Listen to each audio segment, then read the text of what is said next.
Hey, Mike, how's it going? Good, Frank. Good to see you. Same here, man. How was your week? It was awesome. It was a great week. All right. I went and took my mom to the Vincent van Gogh immersive exhibit. Nice. Yeah, because you're immersed in it, right? Yep. Oh, man. Incredible. Yeah. Yeah, that's going to be the new way people are going to go and experience art. Yeah, it's like you're inside of it. Yeah. Yeah, and do the exhibit thing. It was too cool. Floor to ceiling, all the walls. But the cool part is from every different area you walk around, you're witnessing the paintings in a different way. Yeah, different because perspective. Yeah, exactly. It's got the music to it. Me and Mike put that show together, by the way, the Van Gogh show. Yeah, we helped perspective organize shift now. a shift of perspective. It was two-dimensional to me and Mike got involved. Oh, it was great. Yeah. Yeah, so that was a good time. Yeah, I'm heading there on Highlight of the Friday, so I'm looking forward to that. Yeah, you and Carol have an awesome time. Yeah, I like Vinny. He's a Yeah. good guy. No, truly. Yeah. It was awesome. On that same note, though, one thing that was kind of funny when I was there, so I was watching myself at the end. I went through, it was just my mom mirrors and or something? Well, no. Sorry, I thought you were serious. So Am I ever serious, Mike? Come on. Right. Come on. I get to at the end, there's like a gift shop type of thing. And Yeah. you can walk through, they've got all sorts of different really cool stuff. You guys got to check it out. But like as I'm going through, I'm observing and witnessing myself, and interacting. Yeah. And it's so funny. Like most people do selfies, but Mike witnesses himself. I try. That's the goal behind this. Yeah. So I'm experiencing myself, in the relationship, watching myself interacting with my mom, and going through this, and we're looking at the gift shop, and these different little items we start to pick up and stuff, and at the end, we got she got a journal, this Vincent van Gogh journal, this like bucket hat. I got a pair of socks. A bucket hat? What's a bucket hat? So a bucket hat's like one of those hats with like the brim that goes all the way around. Oh, okay, yeah. So they have all this different type of merch based on his paintings, and it's really cool stuff. Yeah.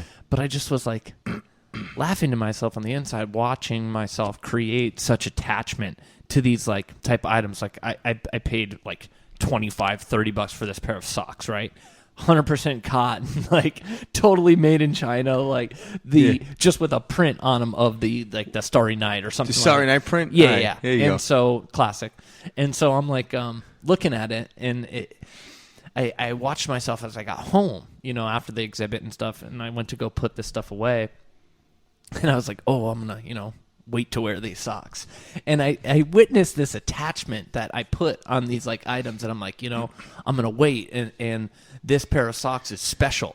And it's so funny to witness these attachments that we put on like the littlest of things. So and we create this story and narrative, like, oh, this was an experience I went to with my mother. It was a great day. Like I remember exactly where I was when I bought those socks. But my pair of,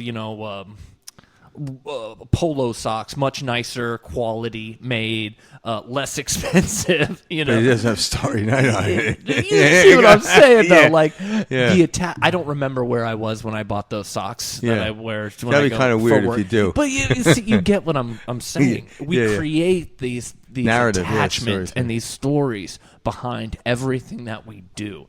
And so when you can bring yourself to witness the attachment and to see it, that's a great moment, because it's not that we don't do it, just be aware that we're actually doing it. Oh, absolutely. To not do it, it's just absurd. That's ridiculous. Yeah. And so when you bring yourself aware of it, like the Buddha talked about, the root of all suffering is attachment, and that is so absolutely true. Yeah.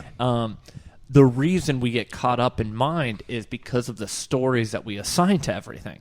So when you look at this pair of socks that are, a cheap pair of Chinese-made socks, that come in bulk, that probably cost $1 to produce. But even the idea of them being cheap and from China is a concept as well. Absolutely. Yeah. Absolutely. So. With that said, I look at the socks, I look at, the connection I created and the mind that the story made about this experience, and I have to let go of that.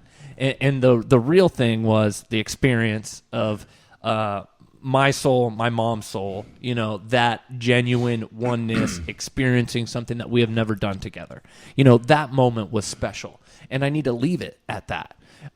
Anything else is something that I'd be carrying with me or narrating. Yeah. And so, as you go through these experiences in life,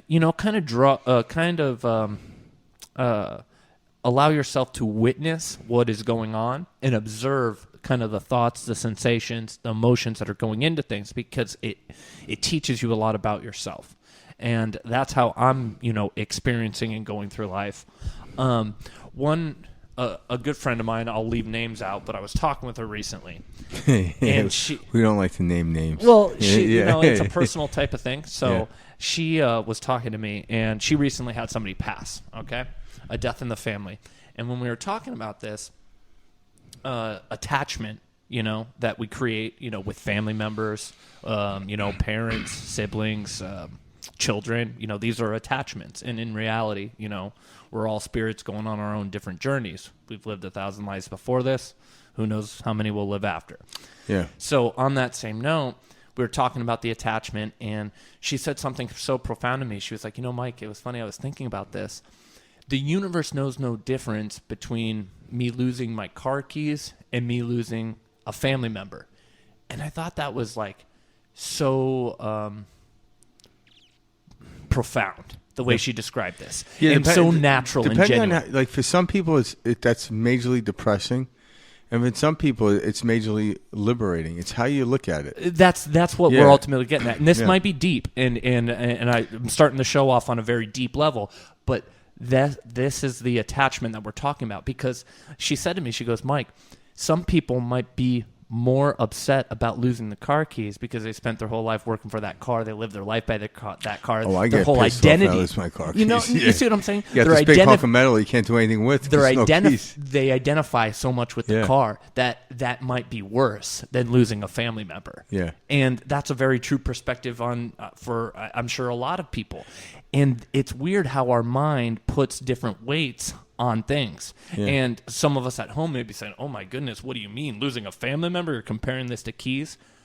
See what that is. That inside, that's a story that we're holding on to. We're holding on to an attachment. And this is what the Buddha was getting at when he said the root of all suffering is attachment. Mm-hmm. This is what we're getting at. And so when we can look at this from a universal perspective, like my friend, how she said this so beautifully, it was profound. And I was like, that is such a great way to look at this and to describe what's going on. Now, and there's also other ways to look at it. I want to bring into the word suffering or the word resistance, however you want to look at it. And suffering or resistance actually can expand us. So I've talked about this before, and I like to emphasize on it because I go through this a lot too. So it's like if you're not feeling good, say you have a symptom of something, you're not feeling good, it very well can be, depending on the output and how you think about it, you could be coming down with something or your body's failing you, or it's expanding. And the reason I use this or that instead of this and that, it's because you're choosing the perspective in which you want. Because the truth is, it is always expanding. We just label it as disease or what have you. So whenever we're in a place of dis-ease, it actually, when we let go, it actually brings us into a state of very ease. It's kind of like putting a donut on a baseball bat, swinging it a couple of times, you're in the batter's box, taking it off. You go from a very dis-ease, heavier bat than you wanted, to one that's lighter because the momentum of flying. So a lot of these things of attachment teaches us to let go, but we wouldn't know to let go unless we learn to attach as well.